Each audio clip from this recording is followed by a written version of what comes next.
C'est ici au sommet de la montagne Noire que le canal du Midi prend source. Même s'il a été creusé de Bordeaux jusqu'à Sète, avec d'un côté l'océan Atlantique et de l'autre la mer Méditerranée, Pierre-Paul Riquet a vite conclu que les deux courants d'eau ne se rejoindraient jamais. Cela pour une raison bien simple, les deux ne se situent pas au même niveau.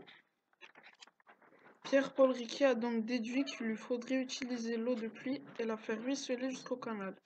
C'est ainsi que l'on retrouve tout au long du canal un système de rigoles, des petits ruisseaux creusés de part et d'autre, et dont l'objectif premier est d'alimenter le canal du Midi en eau. C'est ici à Naurouse, point culminant de la montagne Noire, que ce système prend tout son sens, car c'est là que se situe l'exacte ligne de partage des eaux.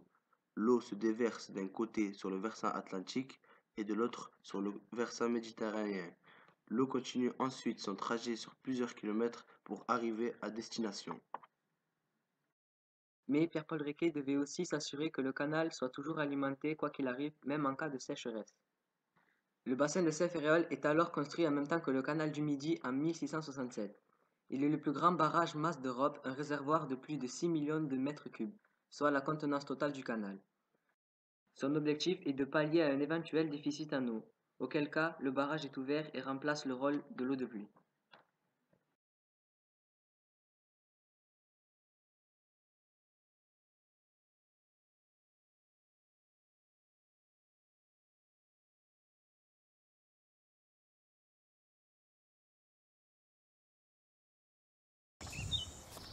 Les 42 000 platanes qui bordent le canal du Midi sont menacés de disparition.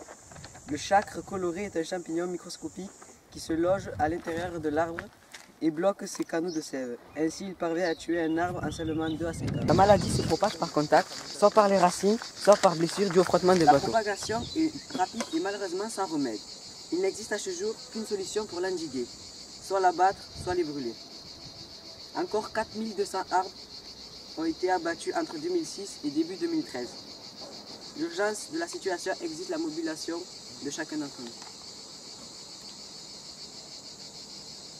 Derrière moi se trouve le pont de la Rhôde. Il a été construit en même temps que le canal du Midi en 1688.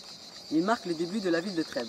Malheureusement, il a quelque peu perdu de son charme depuis que les platanes qui l'entourent ont été abattus. Une écluse fonctionne minimum avec 2 portes. À Trèbes, nous avons 3 écluses et 4 portes. L'aval, derrière moi, retient l'eau du Sas. Une fois que le bateau est passé, l'éclusier ferme cette porte et ouvre la suivante.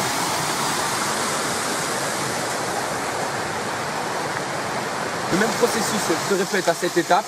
Une fois que le bateau est passé, cette porte se ferme, celle-ci s'ouvre. Passer la 3e porte et la 4e porte, il faut attendre que les 2 bassins soient au même niveau pour laisser passer le bateau.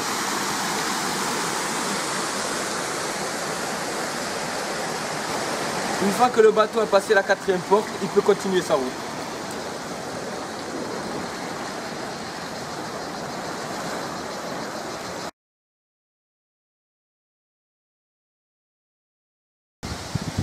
Nous sommes sur le pont qui se situe au-dessus de l'Orbiel. Par ici, nous avons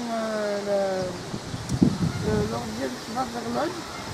Et par là, nous avons l'Orbiel qui va vers le canal du Midi. L'Orbiel, en fait, alimente le canal du Midi en eau. Le canal du Midi est l'œuvre de génie civile la plus grandiose des travaux romains. La montagne Noire a été imaginée et réalisée par Pierre-Paul Riquet dans la moitié du XVIIe siècle. Ce système alimentaire est simple. Il est composé de différentes rigoles qui alimentent le canal du Midi, comme c'est le cas ici à l'Orbiel.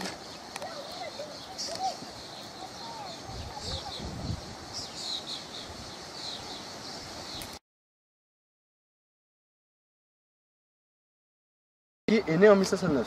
Il s'était opposé en 1618 au projet d'un certain Bernard Arribat de creuser le canal de Toulouse en Narbonne. L'histoire prend parfois de drôles de revanches. Sa famille, les Arrighetti, était originaire de Florence. En 1630, Paul Riquet devient contrôleur dans la ferme des Gabelles du Languedoc. il épouse Catherine de Millau, issue d'une riche famille biterroise, et s'installe au pied de la montagne noire dans la ville de Revel. Fermier des gabelles de sa province. Ce métier est très lucratif. Il lui permet d'acquérir des positions de force dans la ville de Revel. Mais sa vie, c'est son projet de canal du Midi. Et bien qu'il soit loin d'être le seul à participer au financement, il dépense une grande partie de sa fortune dans les investissements nécessaires. Il devient fermier général du Languedoc-Roussillon et acquiert la seigneurie de Bonrepos. Alès ne sera plus là pour assister à la fin des travaux. Il meurt un an avant la mise en eau généralisée et l'inauguration du canal par Henri d'Aguesseau. Adam, est-ce que tu peux nous dire pourquoi le canal du Midi a été construit? Alors, le canal du Midi est utilisé pour le transport de marchandises comme le blé, le vin, etc. Mais aussi des voyageurs. 100 000 passagers durant l'année 1856 et du courrier postal. Un service de malle-poste est mis en place sur des bateaux empruntant le canal. Comme pour les diligences, les bateaux sont tirés par les chevaux sur les chemins de halage. La durée du voyage est de 4 jours de Toulouse à Sète.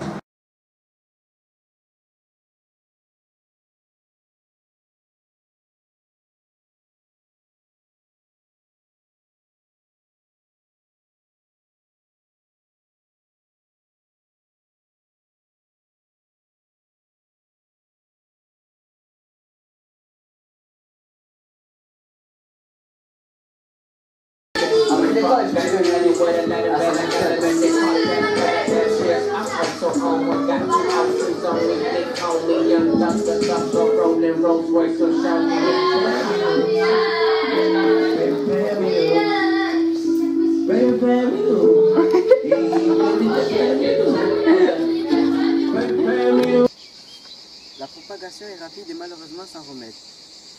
Il n'existe à ce jour qu'une solution. Pour c'est quoi ce mot là? Endiguer. Endiguer, pour l'éradiquer, pour le combattre, ça veut dire. Je trouve Intersport. Le pont de la Rode. Voilà. Le pont de la Rode, il a été construit en 1688, en même temps que le canal du Midi. Il marque le début de la ville de Trèbes. Pourquoi vous rigolez? Il était faible. Le pont de la Rode, il a été construit en même temps que le canal du Midi, en 1688. Non mais sois sérieux, c'est chiant. Derrière moi se trouve le pont de la Rode. Il a été construit en même temps que le canal du Midi en 1688. Il marque le début de la ville de Trèbes. Malheureusement, il a quelque peu perdu de son charme à cause... de quoi déjà? Depuis que les arbres qui l'entourent, les platanes qui l'entourent, ont été abattus. Une écluse fonctionne minimum avec 2 portes. Derrière moi se situe... Comment Pardon. Une écluse fonctionne minimum avec 2 portes. À Trèbes, il y a 4 écluses. Recommence. Une écluse fonctionne minimum avec 2 portes. À Trèbes, nous avons 3 écluses et 4 portes. Derrière moi, Laval. Ça rend fou. Laval est fermé et retient l'eau du Sas. Ok. C'est bon? Je dis bonjour ou pas? Bah, tu dis... ouais, si tu veux te présenter. Non, c'est bon, laisse-moi C'est bon? Le canal du Midi est l'œuvre de génie civil la plus grandiose des travaux romains. Quoi? Le système hydraulique de la montagne noire a été imaginé et réalisé par Pierre-Paul Riquet dans la moitié du XVIIe siècle. Ce système alimentaire est simple. Il est composé de différentes rigoles qui alimentent le canal du Midi en eau. Comme celle du canal. Comment tu t'es fait ça, Adam? Une fille, elle t'a griffé? Pourquoi? Parce que t'as pris ses lunettes? Faut pas prendre les lunettes des filles. C'est pas bien. T'as laissé un souvenir en tout cas. T'es content?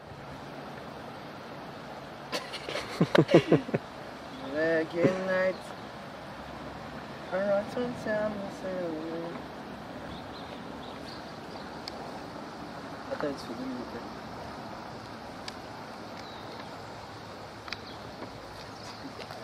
Je vais lire tout ça en fait, d'un coup. C'est ça. Je fais un paragraphe, après on stop, on تمشيو بحال هكا, ندير بحال هكا. Dis-moi le cas, c'est bon. Moi je suis prêt, mais vas-y, dis-moi quand t'as fini.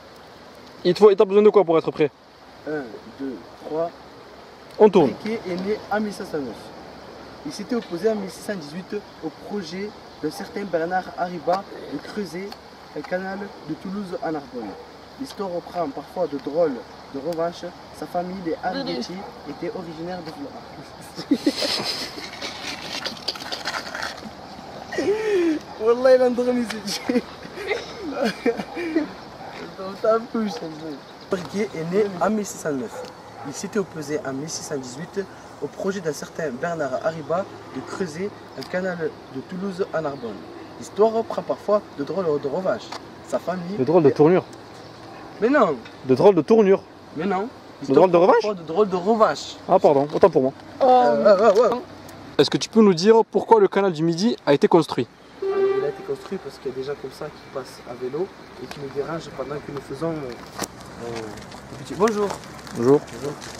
Et voilà quoi. Bon. D'accord. Ça, c'est intéressant. Bon. عرض On l'a refait. Yes. C'est bon, tu t'es bien gratté le nez? Merci.